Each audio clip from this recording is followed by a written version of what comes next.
There was a changing of the guard at the National Farmers Federation last week. Jock Laurie from New South Wales is the new president, replacing David Crombie. When Mr Crombie started his 4-year term in 2006, he said on Landline that water was one of the most critical issues facing Australian farmers. When I spoke to him earlier today, he hadn't changed that view, but admitted water policy was moving at glacial speed. Yes, it is, and I think it's moving at glacial speed because it's so important, Kerry. I mean, we've just come out of a major drought in the Murray-Darling Basin, but I mean, what we're dealing with now is a Murray-Darling Basin plan or a draft plan, and what we're fighting for, I think, is worth fighting for, and that is balance. The plan lacks balance, but you know, there are wars have been fought over water. But look, we're very confident we're going to come out the other side on this because food production is important, but also so is the environment, so are healthy rivers, so are healthy towns. So the balance is what we want to achieve, and we also want to achieve certainty for all water users. You know, to actually put some stiffening in behind a water licence. What does it mean? It's a property right. So we just want to get clear on those sorts of issues. But isn't it a fact, Mr Crombie, that no matter what the NFF does, no matter what producers or communities plead, this is in fact a dispute between agriculture and the environment. And in the current political climate, agriculture will be the loser. Yeah, we'd rather not see it as agriculture versus the environment. I mean, the best people to deliver on the environment are agriculturalists. Farmers occupy 65% of the continent, and really the best way to deliver on environmental outcomes is to engage in sustainable partnerships with farmers. So, I mean, to characterise the water debate as agriculture versus agriculture versus the environment is really not the way to look at it. I think both can be achieved. I think we can get a win-win. So relating to water and other issues, Mr Crombie, would you concede that these days more and more obstacles are being put in front of farmers, especially by the urban green lobby? Where is this headed? Oh, look, I just think we're living in a far more complex society. I mean, there's expectations all round. I mean, you know, when you look at consumers making meal decisions, they don't only look at the product, they look at the quality of the product, they look at where it comes from, they look at the integrity of the production system, the ethics of the production system, they look at carbon footprints. I mean, these are issues that just weren't around 10 years ago. So we're dealing with more of these issues, but I think the really important thing is that in agriculture that we explain what we do, we tell our stories, because we have the best agricultural system in the world in Australia. We're efficient. We produce products of incredible variability, and we produce them year round.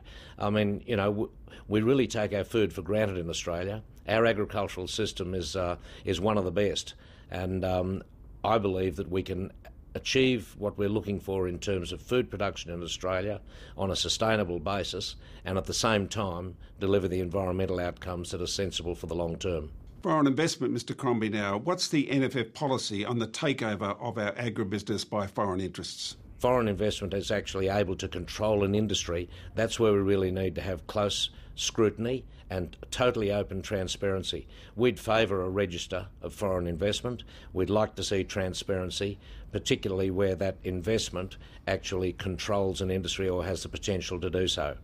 But I think what we're really seeing, Kerry, we're seeing the great opportunities that are open to Australian agriculture, increased population in Asia, increased purchasing power in Asia, which is going to create great opportunities for Australian agriculture. And there's a lot of investment that's really identified those opportunities. Obviously, we'd like to see it funded locally, but if it's funded externally, that's fine, provided it doesn't control or dominate or monopolise any particular industry.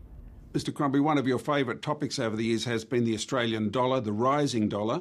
Should farmers, or indeed could farmers, be protected from this erosion of their income? Well, look, for every 1% rise in the dollar, it costs Australian agriculture something like $200 million in total production. So, I mean, a rising dollar is certainly not the friend of Australian agriculture, because Australian agriculture is basically an exporter. We export 65% of our production. But look, I think that a free and open economy is the best way to go. I don't think we want to shut off our economy. I don't think we want to try and control exchange rates. I really think that, you know, we need to just move with it, and it's tough, but I just don't think the option of closing the economy or trying to manipulate the exchange rate is the answer.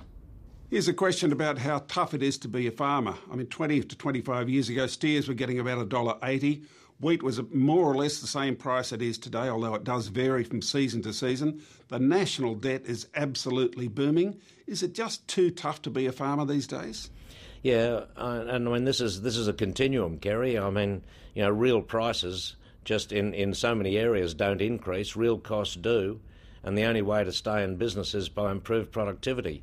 Now, in Australia, in agriculture, the agricultural sector's achieved the best productivity gains of any sector other than perhaps the IT sector, 2.8% per annum, and that comes in on the back of very strong research.